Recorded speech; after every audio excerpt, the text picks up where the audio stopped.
இதை திரும்ப எல்லாரும் சொல்லுங்கள். துர்க்கை ஸ்துதி. துர்க்கை அன்னையே, யோக சக்தியை விரிவடையச் செய். நாங்கள் உன் ஆரிய மைந்தர்கள். நாங்கள் இழந்திருக்கும் கல்வியையும் பக்தியையும் ஸ்ரத்தையையும் புத்தி கூர்மையையும்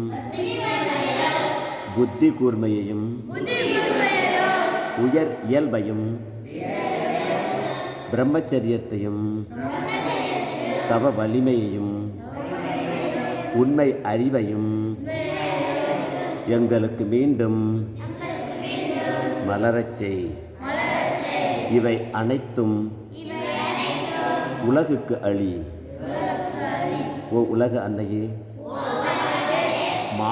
மானுடர்களுக்கு உதவ தோற்றமளி. எல்லா கேடுகளையும் நீக்கு.